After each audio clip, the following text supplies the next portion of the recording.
Um dos cenários cercado de expectativa, mais um deles, sobre o novo governo Lula envolve revogações e ruptura com medidas do governo Bolsonaro.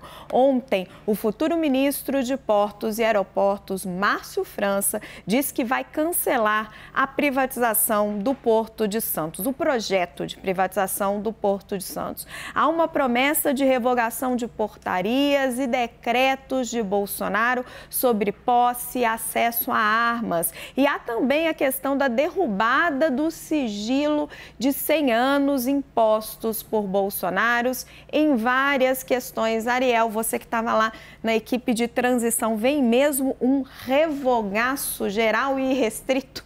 Não, geral e restrito não, está sendo feita uma lupa. Foi uma brincadeira.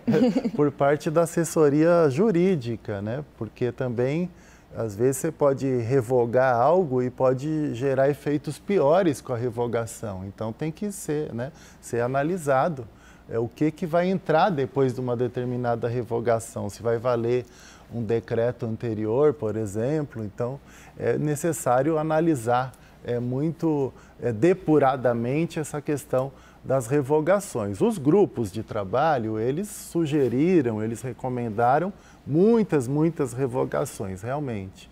E né, esses decretos que flexibilizaram, que facilitaram o acesso às armas de fogo, eles estão entre as prioridades para algumas dessas revogações, porque foram sugeridos tanto pelo Grupo de Trabalho de Direitos Humanos, também pelo Grupo de Trabalho de Justiça, coordenado pelo Flávio Dino. Então, é possível que esses decretos de armas realmente sofram algumas revogações. E o sigilo de 100 anos, com certeza, também deve sofrer algum tipo de revogação. Que eu quero chegar. Samanta, faz sentido o sigilo de 100 anos para alguma coisa ou tem que revogar? É bastante tempo, precisa ver qual foi a justificativa para se dar um tempo tão extenso, não é? Porque normalmente essa ideia de sigilo é para que não venham informações que possam gerar problemas na sociedade. Agora, quanto à questão do porte de armas que o Ariel colocou, dos decretos, é preciso a gente ter em mente que a questão do armamento está previsto em lei. Esses decretos do presidente Bolsonaro vieram para regulamentar. O presidente pode revogar. Para mudanças na lei, a gente vai ter que ter a anuência do Congresso Nacional. Então, não é algo que depende única e exclusivamente do presidente da República ou dos seus ministros. Os decretos, sim. A legislação terá que ser feita pelo Congresso Nacional. Eu imagino que o Hélio deve estar louco para falar sobre a revogação do decreto de armas. Vamos, Hélio. Não, a gente já falou tanto sobre isso ontem. Os outros dois temas são interessantes também. A questão do sigilo, eu não consigo entender um sigilo de 100 anos. E eu acho muito complicado você dar o poder ao presidente da República para determinar o sigilo de uma determinada informação. Eu sou pela transparência das informações públicas. Teria que ser a exceção da exceção para haver uma justificativa razoável para algo que o governo faz não ser transparente para a população. É um caso raríssimo e que está sendo abusado.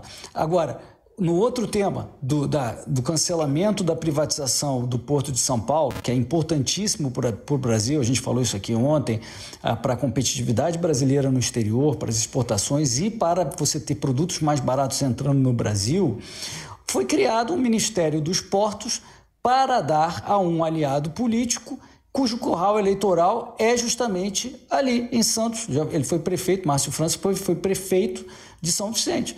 Então, veja como é a prática do PT, como sempre, né? Defesa dos grupos de interesses, sindicatos, do interesse local, e a gente e quem paga o pato é o Brasil, que vai ficar sem a privatização do Porto de Santos, que pratearia muito a exportação brasileira, importações também, e o custo do Brasil diminuiria.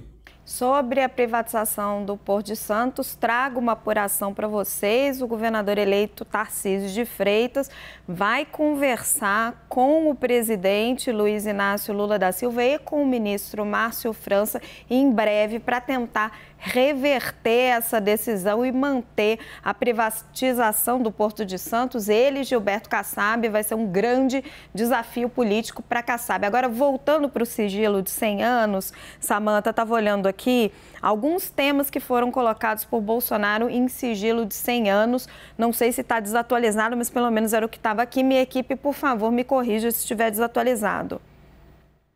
Pera aqui. Não, tenho aqui, vou dar já uma olhadinha. Cartão de vacinação do presidente Jair Bolsonaro, a entrada dos pastores ali no Ministério, aqueles que atuavam no Ministério da Educação no Palácio do Planalto, o processo contra o general Eduardo Pazuello. Faz sentido? Não, não faz sentido. Aliás, porque os processos, a regra que a própria Constituição estabelece é que eles devem ser públicos. E como o Hélio colocou, toda a regra da administração, até do próprio artigo 37, é da publicidade. A exceção deve ser sempre o sigilo. E um sigilo de 100 anos me parece algo exagerado e que não faz sentido e que pode até configurar um desvio de finalidade nesse ato.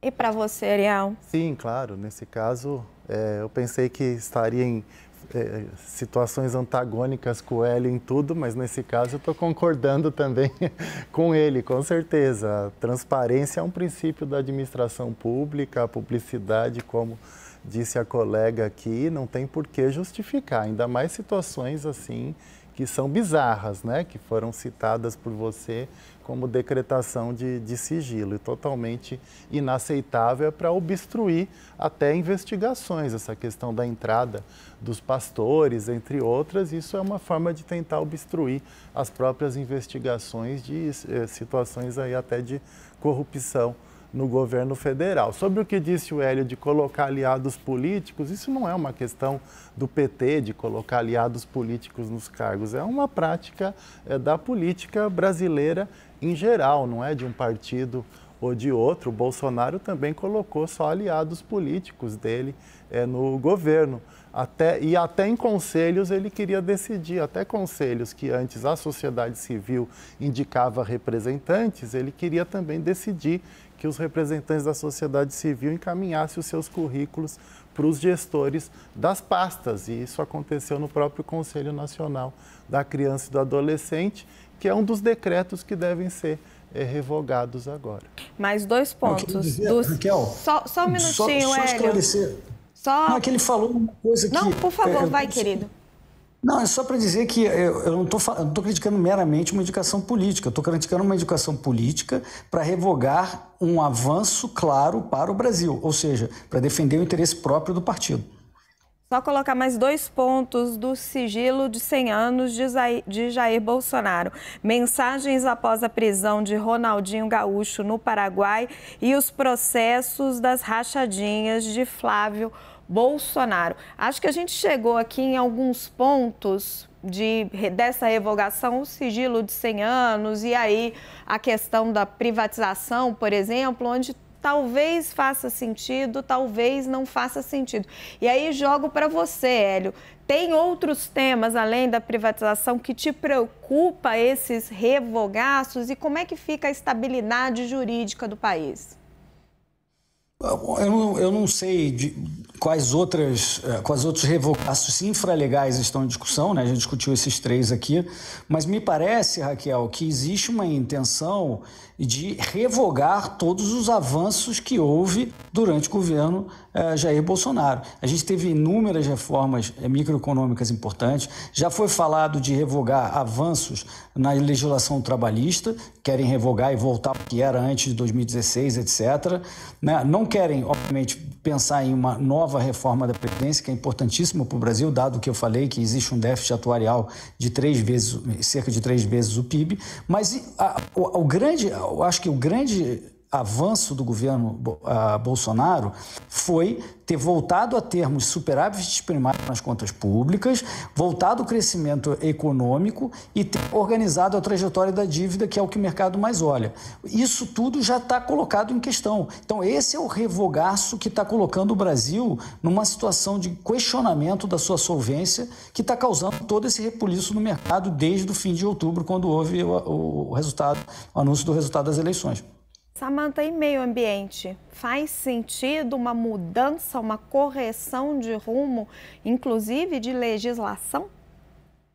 Eu acho que a gente sabe que o Bolsonaro e o presidente Lula têm políticas ambientais completamente diferentes. Então, numa nova gestão, acho que muita coisa tem que mudar. Agora, é importante, como colocou o Hélio, que a gente não despreze os avanços que foram obtidos também no que diz respeito ao agronegócio. A questão do meio ambiente, ela tem que ser compatibilizada com a questão do agro, porque existe um impacto econômico muito grande para o país. Se a gente coloca como duas coisas antagônicas, vai ser ruim tanto para o meio ambiente como para a questão do agronegócio, que tem um impacto econômico grande no nosso país. E essa questão que o Hélio falou também do Porto de Santos é algo também que me preocupa, que os avanços econômicos que foram alcançados no governo Bolsonaro e a reforma trabalhista do governo Michel Temer, que a gente tem um retrocesso, porque isso vai ter um impacto econômico muito grande. Talvez seja justamente por essa tendência que o ministro Haddad tenha dificuldade aí em bons nomes, porque muitos estão declinando dos convites que ele vem formulando. Ariel, na área de direitos humanos, vocês encontraram muitos pontos da legislação que precisam ser revogados, e quais pontos seriam esses? Nós encontramos os conselhos que foram extintos, pelo menos 21 conselhos de participação social e popular que foram suspensos ou foram extintos, que podem ser retomados a partir de revogações de decretos. E tivemos muitas perdas orçamentárias também. O Ministério dos Direitos Humanos, em 2015, tinha 1,1 bilhão e hoje está com 330 milhões para os seus programas, os seus trabalhos, os seus serviços, projetos. E na área da criança e do adolescente, da mesma forma, tivemos queda de mais de 300 milhões no passado e agora com 52 milhões apenas para a área da proteção de crianças e adolescentes no país, na Secretaria Nacional da Criança e do Adolescente. E que essa questão das contas públicas que o Hélio citou, eu não vejo, a transição não mostrou isso, de que as contas públicas foram preservadas. Na verdade, mostrou o contrário. Houve um desmonte da máquina pública, um desmonte orçamentário muito grande e, ultimamente, a utilização da máquina pública para compra de votos, né? Inclusive, o mais recente foi por meio do empréstimo consignado. Então, se fez de tudo aí para usar a máquina pública na compra de votos e houve, então, de fato, um desmonte aí das contas públicas. Vou colocar um pequeno... Quer responder, Hélio? Eu queria só colocar, porque quando a gente fala de contas públicas, a gente está falando do que o governo arrecada, do que o governo gasta e da sua dívida. O superávit primário vai ser entregue esse ano pela primeira vez desde 2014. A dívida do governo diminuiu em relação a 2018. Né? E crescimento econômico. Então, em contas públicas é isso. O resto é a sua opinião sobre o que o governo tem que fazer ou não fazer aqui e ali. Mas eu estou me referindo a contas públicas. Um pequeno desafio para vocês, rapidinho, que o tempo está acabando. Samantha, o que você revogaria e manteria do governo Jair Bolsonaro? Pergunta difícil. Eu acho que os avanços econômicos eu manteria todos. Talvez... Não sei, eu acho que a questão do Ministério da Educação foi algo que ficou muito deixado de lado no governo Bolsonaro e eu acredito que a sociedade só muda se a gente investir em educação e principalmente educação básica. Seria isso, eu acho. Ariel, o que você revogaria? Imagino que muita coisa. E o que você manteria? Tenta escolher alguma coisa. Esses decretos de armas todos eu revogaria exatamente porque eles vão contra o Estatuto do Desarmamento. Isso foi apontado pelo Sou da Paz, por várias entidades, pela transição agora. Na área ambiental também, boa parte do que foi feito no governo Bolsonaro precisaria ser revogado, até porque foi feito de acordo com o que o Salles disse naquela reunião. Vamos passar a boiada e, na prática, destruir o meio ambiente. Isso gerou um enorme constrangimento internacional. Então, é difícil avaliar o que manteria aí do governo Bolsonaro. Eu não vi nada de bom sendo feito pelo governo Bolsonaro. O que aconteceu de bom, que foi o auxílio, foi feito por conta da reivindicação dos movimentos sociais e dos próprios setores de esquerda para que a população não passasse fome durante a pandemia. Ainda assim, a fome está hoje em índices terríveis no Brasil. Temos aí 33 milhões de pessoas passando fome e 25 milhões em insegurança alimentar. Deixa eu só jogar o desafio para o Hélio, porque o tempo está acabando. Hélio, o que você revogaria e o que você manteria?